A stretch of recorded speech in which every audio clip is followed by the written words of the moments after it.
నమస్తే, welcome to legend TV. This is Banu. ఏదైతే group కి సంబంధించి అయితే ఒక హాట్ టాపిక్ గా మారిన అంశం ఏంటంటే, గ్రూప్ సంబంధించి మొన్నటిదాకా ప్రొటెస్ట్ చేశారు. అలాగే దీనికి సంబంధించి కేసు కూడా కోర్టులో కొట్లాడుతూ ఉంటే భిక్షాటన కూడా చేశారు. దీనికి సంబంధించి కేసు విషయంలో డబ్బులు కావాలని చెప్పేసి స్టూడెంట్ నిరుద్యోగులంతా భిక్షాటన చేశారు. దానికి సంబంధించి అర్చన అనే క్యాండిడేట్ ఎవరైతే గ్రూప్ ఎక్స్పీరియన్స్ ఉందో దానికి సంబంధించి మానసిక వేదన వలన గ్రూప్స్ లో ఫలితాలు సరిగా రావని చెప్పేసి ఏదైతే చనిపోవడం జరిగింది. దానికి సంబంధించి అయితే ఇష్యూ పెద్ద హాట్ టాపిక్ కాబట్టి దీనికి సంబంధించి పూర్తి విశేషాలు అయితే మాట్లాడబోతున్నాం. మనతో పాటు నిరుద్యోగ జేఏసీ నాయకులు జనార్దన్ గారు ఒకసారి మన చెప్పండి. అర్చన అనే వ్యక్తి ఎన్నో విధాలుగా ప్రభుత్వాన్ని ప్రశ్నించింది ఉద్యోగాల విషయంలో. ఆమెను అరెస్ట్ చేసే ప్రయత్నం కూడా జరిగింది. పెద్ద ఎత్తున అప్పుడు నిరసనల కార్యక్రమాలు అయితే జరిపారు. ఎందుకు ఆమె చనిపోవడానికి కరెక్ట్ రీజన్ ఏంది అసలు? చనిపోవడానికి కారణం ప్రభుత్వం.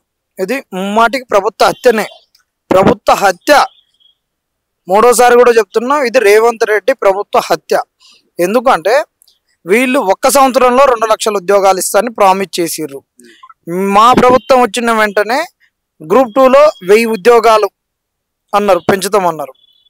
అప్పుడు అది అధికార పక్షంలో ఉన్నటువంటి యువరాజు అయినటువంటి అని కాంగ్రెస్ వాళ్ళు ఎవరైతే అన్నారో కేటీఆర్ సారు వచ్చి అశోక్ నగర్కు నేను గెలవగానే వచ్చి మీకు కనీసం ఒక 1200 పోస్టులు పెంచుతాను అన్నాడు. 1000 అయితే తప్పకుండా పెంచుతాడు. ఇమ్మీడియట్గా కాంగ్రెస్ వాళ్ళు వినాయక చవితి కాడ వేలంపాట పాడినట్టు నేను 2000 పెంచుతాడు. గ్రూప్ 3లో 3000 పెంచుతాను చెప్పిండు. 1 సంవత్సరంలో 2 లక్షల ఉద్యోగాలు కాబట్టి 2 లక్షల ఉద్యోగాలు నింపే క్రమంలో ఈ 2 పెంచుతాం అని చెప్పారు. ఇంకొకటి ఏంటంటే ఎగ్జామ్కి మధ్యలో గ్యాప్ ఇస్తాము, మినిమం చదువుకోవడానికి గ్యాప్ ఇస్తాము, 45 డేస్ నుంచి 90 డేస్ ఇస్తామని చెప్పారు. మినిమం 45 డేస్ ఇస్తాం, మీరు ఇంకా కోరుకుంటే 90 డేస్ ఇస్తాం, షెడ్యూల్ మీరు అడిగిన ప్రకారమే చేస్తాం అని చెప్పారు. ఆ మాటలు ఎందుకు చెప్పారు అంటే, ఆ రోజు గ్రూప్ 2 పోస్ట్ పోన్ అడిగింది. ఎందుకు అడిగినాం?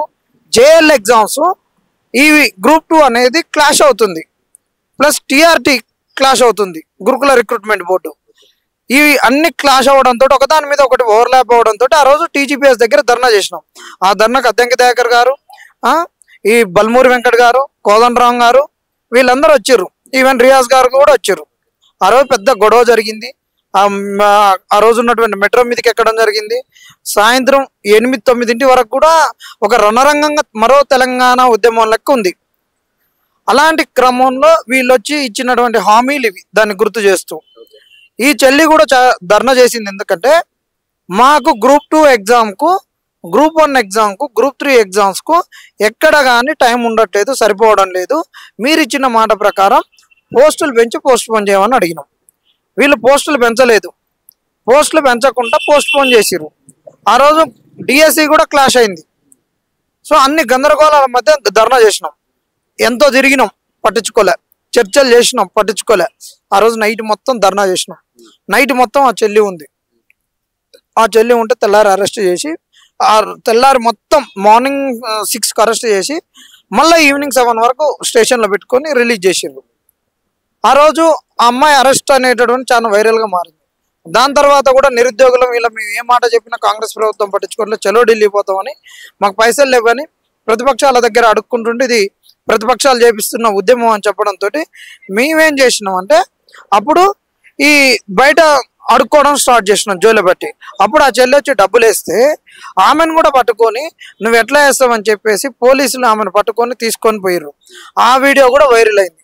ఆ తల్లిదండ్రులకు ఈ వీడియోలన్నీ చూసి నిన్ను చదువుకోవడానికి పంపించినాం, ధర్నాలకు రాస్తా రోకులకు పంపించలేదు అని చెప్పేసి అమ్మాయి మీద కొద్ది నువ్వు ఇంటికి రమ్మని చెప్పారు. ఈ అమ్మాయికి ఏమో మంచిగా సివిల్స్ కోచింగ్ అవన్నీ తీసుకొని ఉన్నది. దానివల్ల ఆమె ఏమైపోయిందంటే ఆ అమ్మాయి చాలా ఇబ్బంది పడ్డది. అందుకు అమ్మాయి మాకు ఉద్యోగాలు రావట్లేవు, రేవంత్ రెడ్డి ఇవ్వడం లేదు, రేవంత్ రెడ్డి అనేటువంటి జాబ్స్ ఇవ్వడం లేదు, ఇచ్చిన ప్రామిసులు నిలబెట్టుకోవడం లేదు అనేటటువంటిది ఆ చెల్లి అడిగింది.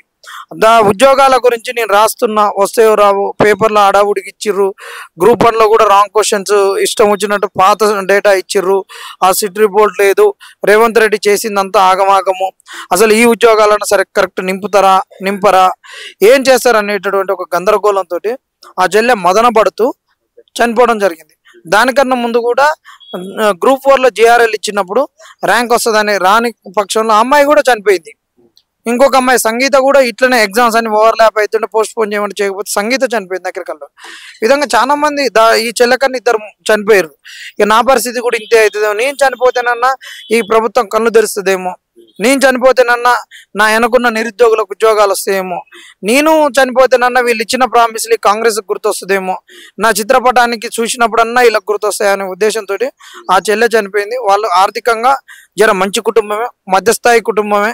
వాళ్ళ నాన్న కూడా ఏదో చిన్నపాటి గవర్నమెంట్ ఉద్యోగం చేస్తారు అనేటువంటి మాకు సమాచారం.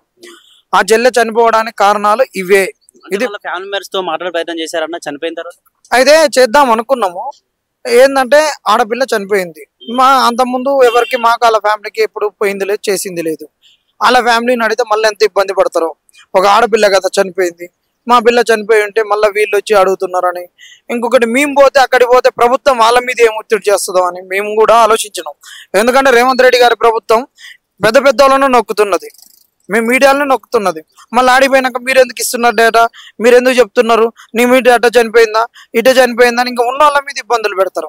ఇవన్నీ ఆయన ఆలోచించుకుంటూ ఉండే లోపలనే ఆ వీడియో అమ్మాయి చనిపోయిన వార్త తెలిసింది. అమ్మాయి చనిపోవడానికన్నా ముందు కూడా మాతో కొన్ని సందర్భాలలో మాట్లాడింది. ఉద్యోగం రావట్లేదు, ఇంట్లో కూడా ఇంకా నువ్వు అట్లా ఎందుకు చేసినావు అని అంటున్నారు, వీడేమో చేయట్లేడు, మీరందరు చేస్తున్నారు కదా, మన సమస్య మనం చేసుకోకుండా ఎట్లా, మనమే కదా కాంగ్రెస్ను కొట్లాడి గెలిపించింది బీఆర్ఎస్ మీద, మన సమస్యలు మనం గుర్తు చేసుకోవడం కూడా ఇబ్బంది అవుతుంది, మేము ఆడపిల్లలమైన వాస్తవం కదా, ఆడపిల్లలు బయటకు వచ్చేస్తే ఎంతైనా తల్లిదండ్రులకు ఇబ్బంది ఉంటుంది. అటు తల్లిదండ్రులను మెప్పించుకోలేకపోతున్నాం, ఇటు ఈ ప్రభుత్వాన్ని మెడలోంచి ఉద్యోగాలు తెచ్చుకోలేని పరిస్థితి. ఏంది నిరుద్యోగుల యొక్క దీనమైన పరిస్థితి అనేటటువంటి ముచ్చట్లు మాతో చాలా సార్లు చర్చించిన సందర్భాలు ఉన్నాయి. అంటే ఇంత ముందు కూడా ఒక 2-3 టైమ్స్ కూడా ట్రై చేసిందట, చనిపోవడానికి ప్రయత్నించిన అని చెప్పి ఫ్యామిలీ మెంబర్స్ అన్నదట. ఆ విషయం ఏమైనా మీ దాకా వచ్చిందా? అది రాలేదు. కాకపోతే అమ్మాయి అయితే ఒక సంఘర్షణలో ఉన్నది అనేది అయితే వాస్తవం.